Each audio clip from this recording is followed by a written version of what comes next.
So hello everyone, welcome back. हम लोग cash flow statement कर रहे थे। कैश फ्लो स्टेटमेंट में मैंने आपको कैश फ्लो स्टेटमेंट में तीनों एक्टिविटी बताया था। ऑपरेटिंग, इन्वेस्टिंग, फाइनेंसिंग, तीन एक्टिविटी होता है। इसके अलावा कुछ इंपॉर्टेंट एलिमेंट्स हैं जैसे कैश, कैश इक्विवेलेंट, ये क्या होता है इसके बारे में रिवाइज कराया। देन मैंने आपको ये बताया तीनों एक्टिविटी का एग्जाम्पल क्या क्या है, इसका परफॉर्मा दिखाया। इस परफॉर्मा में हम लोग इस पोर्शन को कवर कर चुके थे। कैश फ्लो फ्रॉम, पिछले सेशन में मैंने cash flow from operating activity आपको समझा दिया था, साथ ही इसका नोट भी समझा दिया था। अब एग्जाम में आपके पास या तो सिर्फ इसी के ऊपर एक क्वेश्चन आ सकता है 6 मार्क्स का, ठीक है। तो आपको ये परफॉर्मा मैंने अच्छे से याद करवा दिया था कि इसमें कैसे आपको याद रखना है। इस फॉर्मेट का नंबर होता है, इसके सामने अमाउंट ना भी लिखो, अगर फॉर्मेट भी सही से बना दोगे तो भी कुछ नंबर मिल जाएगा। तो या तो ये क्वेश्चन आ जाएगा सिर्फ cash flow from operating activity से रिलेटेड। दूसरा जो हमारा नेक्स्ट पार्ट है cash flow from investing activity, इसके ऊपर भी क्वेश्चन आता है। चलिए इसके बारे में बात कर लें। जो हमारा अगला पार्ट है cash flow from investing activity, इसके बारे में मैंने आपको बताया था। ये जो पार्ट है ये क्या कवर करता है, तो देखो इस वाले पार्ट में जो भी आपका नॉन करेंट एसेट होता है ना, नॉन करेंट एसेट, उससे रिलेटेड जो भी आइटम है वो यहाँ कवर होगा। चाहे उसका सेल हो या परचेज हो, वो सारा, या उससे रिलेटेड जो भी इनकम है वो भी यहीं कवर होगा। देखो मैंने यहाँ पे नोट कर दिया है, for example proceeds from sale of property, plant and equipment etcetera, या proceeds from sale of intangible assets like goodwill, patent, copyright, trademark, वो सब भी। Proceeds from sale of non current investment, या इनसे रिलेटेड कोई इंटरेस्ट इनकम हो जाए या डिविडेंड इनकम हो जाए। जैसे आपने किसी कंपनी का शेयर खरीदा और उससे कुछ डिविडेंड इनकम हो गया, किसी को लोन दिया उससे कुछ इंटरेस्ट आ गया, वो सब चीज़। फिर अगर कोई प्रॉपर्टी आपने किराए पर लगा रखा, उससे कोई रेंट आ गया, वो भी इसी में कवर होगा। अब यहाँ पे बच्चे कंफ्यूज करते हैं, सर रेंट तो नॉर्मल आइटम है, ऑपरेटिंग में जाना चाहिए। नहीं, आपका मेन बिजनेस रेंट पे चढ़ाना घर नहीं है, ये एक्स्ट्रा इनकम है और ये इन्वेस्टमेंट से रिलेटेड इनकम है, इसलिए इन्वेस्टिंग एक्टिविटी में आएगा। अब अगेन परचेज करोगे कोई भी नॉन करेंट एसेट, वो भी यहीं आएगा, या कोई इंटेंजिबल एसेट परचेज करोगे वो भी यहीं आएगा, या फिर purchase of non current investment है वो भी यहीं पे कवर होगा। बट ये ध्यान रखना, सेल में कैश फ्लो, कैश का इनफ्लो होता है और परचेज में कैश का आउटफ्लो होता है, इसको ऐसे शो करना है। अब आपको कभी कभी सिर्फ ये पार्ट भी पूछ सकता है 6 मार्क्स में, और इसमें एक एडजस्टमेंट देगा। अगर सिर्फ यही पार्ट पूछेगा तो उसमें एक एडजस्टमेंट जरूर देगा। मोस्टली जो एडजस्टमेंट आता है वो एग्जाम में आता है मशीनरी से रिलेटेड। आपको याद होगा डिप्रिसिएशन चैप्टर 11th क्लास में, वहां पे आप मशीनरी का लेजर बनाते थे, वैसे यहाँ भी बनाओगे। मशीनरी का कुछ इन्फॉर्मेशन दिया होगा और उसमें एक फिगर मिसिंग होगा, या तो वो डिप्रिसिएशन मिस कर देगा, या परचेज का वैल्यू, या सेल का वैल्यू, जो लेजर को बनाने के बाद आपका निकल के आएगा। तो अगर ऐसा क्वेश्चन आता है तो पहले लेजर बनाओगे, फिर ये स्टेटमेंट कंप्लीट करोगे, ठीक है। कभी कभी और थोड़ा सा अगर टफ हुआ तो मशीनरी के साथ साथ प्रोविजन फॉर डिप्रिसिएशन का भी एडजस्टमेंट दे देगा। तब वहां पे आपको दो दो लेजर बनाना पड़ेगा, मशीनरी का लेजर अलग बनाओगे, प्रोविजन फॉर डिप्रिसिएशन का लेजर अलग बनाओगे, और फिर वहां से जो आइटम निकल के आएगा उसको यहाँ पे पुट करोगे, ठीक है। तो चलिए, इन्वेस्टिंग में इतना ही आइटम आता है। इसके बाद नेक्स्ट हमारा पार्ट है कैश फ्लो फ्रॉम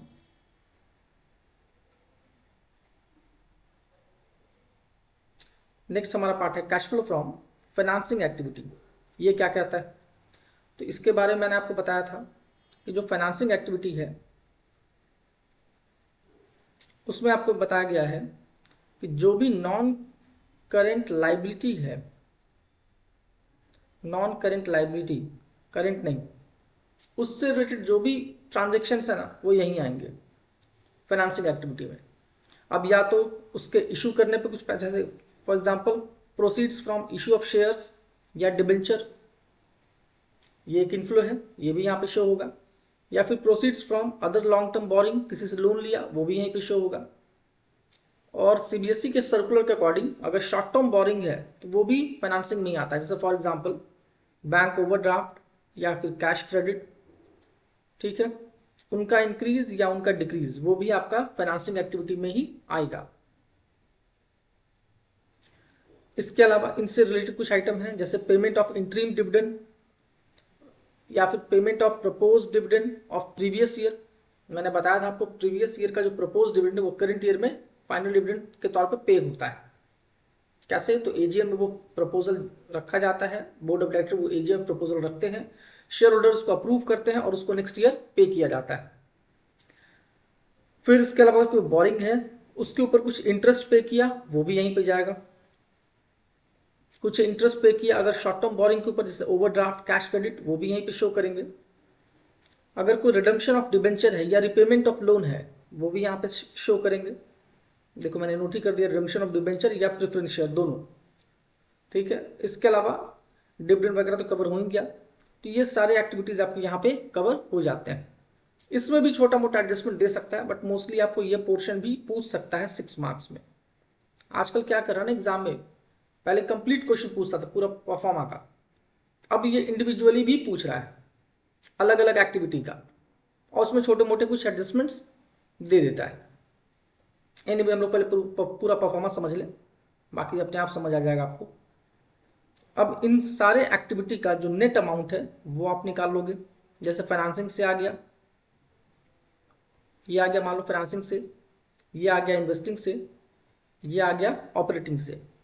अब इन तीनों को एड लेस करोगे, जो भी आएगा अमाउंट, उस अमाउंट में आप कैश एंड कैश इक्विवेलेंट उस अमाउंट को कहेंगे। इन तीनों, मान लो 2 प्लस में है 1 माइनस में है, तो तीनों को एडजस्ट करोगे, दोनों प्लस वाला ऐड होगा, माइनस वाला माइनस होगा, तो जो नेट अमाउंट बचेगा ना उसको कहते हैं नेट। अगर प्लस में आया तो नेट इंक्रीज, माइनस में आया तो नेट डिक्रीज। किसमें? तो कैश एंड कैश इक्विवेलेंट में वो अमाउंट यहाँ निकल के आएगा। मतलब तीनों एक्टिविटी से आपको कैश एंड कैश इक्विवेलेंट में पूरे साल में क्या इफेक्ट पड़ा, या तो वो इंक्रीज होगा या डिक्रीज होगा। देखो मैंने यहाँ लिखा A plus B plus C, तीनों का सम कर लोगे और उस अमाउंट में ऐड कर दोगे opening, beginning of the year. Cash and cash equivalent कब का? Beginning of the year. Simple word से बोलूं तो ओपनिंग बैलेंस को ऐड कर देना। नेट इंक्रीज डिक्रीज में ओपनिंग बैलेंस को ऐड कर दोगे, जो निकल के आएगा वही आपका कहलाएगा closing balance of cash and cash equivalent.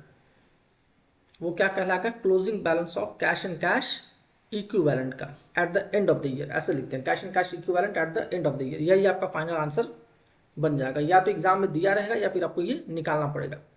अगर एग्जाम में दिया है तो आप इसको मैच करा लेना, अगर सेम अमाउंट आ जाता है मतलब आपका कैश फ्लो स्टेटमेंट बिल्कुल सही बना हुआ है। ठीक है, अब मैं आपको एक फुल फ्लेज क्वेश्चन शो कर दूं, दिखा दूं कैसा क्वेश्चन आता है। इसका सबसे टफ क्वेश्चन आएगा तो इसी तरीके का आएगा।